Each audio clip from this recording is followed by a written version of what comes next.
दोस्तों, शिक्षा धारा चरण में आपका बहुत बहुत हार्दिक स्वागत और अभिनंदन है। आज के इस नए एपिसोड में हम शब्द रचना के बारे में पढ़ेंगे। इसके पहले वाले एपिसोड वर्णमाला पे आधारित थे। आज का एपिसोड शब्द पे आधारित है।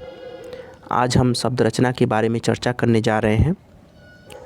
सबसे पहले हम शब्द का वर्गीकरण देखेंगे। शब्द का वर्गीकरण देखने के बाद एक क्रम से हम शब्द को परिभाषित करेंगे। इसके बाद उनके वर्गीकरण जो हैं उनको अच्छे से डिफाइन करेंगे। ठीक है, सबसे पहले हम शब्द भेद देख लेते हैं। अर्थ के आधार पे शब्दों के दो भेद होते हैं। एक होता है सार्थक शब्द, दूसरा होता है निरर्थक शब्द। सार्थक शब्द का वर्गीकरण तीन रूपों में किया गया है।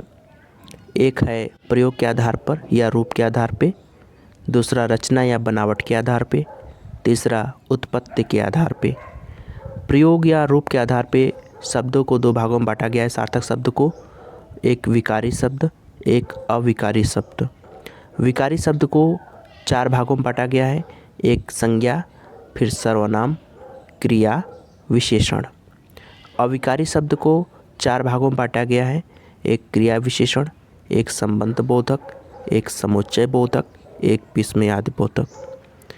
इस तरह से हम कह सकते हैं प्रयोग के आधार पर सार्थक शब्द को 8 भागों में बांटा गया है। रचना या बनावट के आधार पर शब्द के तीन भेद हैं। सार्थक शब्द के तीन भेद हैं। एक रूढ़ शब्द, एक योग रूढ़ शब्द और एक यौगिक शब्द। उत्पत्ति के आधार पर सार्थक शब्द के 5 भेद होते हैं। एक तत्सम है, फिर तद्भव है, फिर देशज है, फिर विदेशज है, फिर वर्ण संकर है।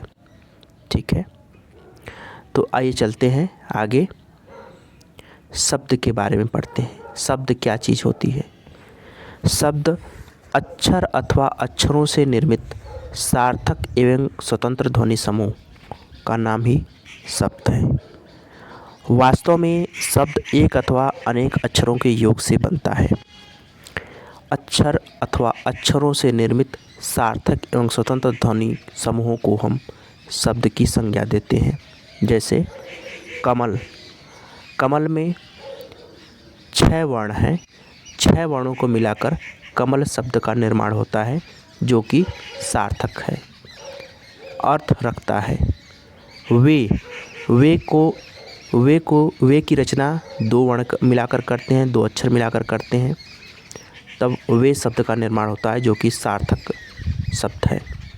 कहाँ की रचना 4 अक्षरों द्वारा होता है, इसीलिए इसका अर्थपूर्ण ये सार्थक शब्द है। शब्द भेद में अर्थ के आधार पर शब्दों के 2 भेद होते हैं। व्युत्पत्ति रचना के आधार पर शब्दों के 3 भेद होते हैं। उत्पत्ति या स्रोत के आधार पर शब्दों के 5 भेद होते हैं। रूप या बनावट के आधार पर शब्दों के 2 भेद होते हैं। अर्थ के आधार पर हम शब्दों के देखेंगे। अर्थ के आधार पर शब्द के 2 भेद, सार्थक शब्द और निरर्थक शब्द। हम क्रम से बारी बारी से पढ़ना शुरू करेंगे। हम एक क्रम से पढ़ना शुरू करेंगे ताकि कन्फ्यूजन की स्थिति न बने और हम लास्ट तक जाएंगे। ठीक है, अर्थ के आधार पर शब्दों के भेद। अर्थ के आधार पर शब्दों के 2 भेद होते हैं। एक सार्थक शब्द होता है, दूसरा निरर्थक शब्द होता है। सार्थक शब्द का मतलब होता है जिसका कुछ अर्थ निकले। निरर्थक शब्द का मतलब होता है जिसका कोई अर्थ न निकले। जैसे रोटी वोटी, जैसे हम बोलते हैं ना, रोटी वोटी लाओ।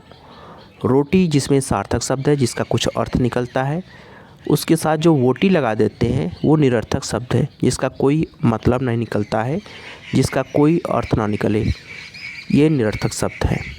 जैसे पानी वानी लाओ, जैसे हम कहते हैं पानी वानी लाओ, पानी सार्थक शब्द है, वानी निरर्थक शब्द है। ठंडा वंडा, ठंडा सार्थक शब्द है, उसके साथ वंडा जो लगा है वो निरर्थक शब्द है, जिसका कोई मतलब नहीं निकलता। ठीक है, तो हम यहाँ देख लेते हैं रोटी वोटी में जैसे वोटी है, पानी है, वंडा, ये निरर्थक शब्द हैं।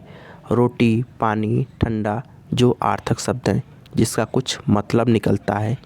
ठीक है, तो हमको सार्थक शब्द और निरर्थक शब्द का मतलब समझ में आ गया होगा। अब चलते हैं सार्थक शब्द के भेद के बारे में।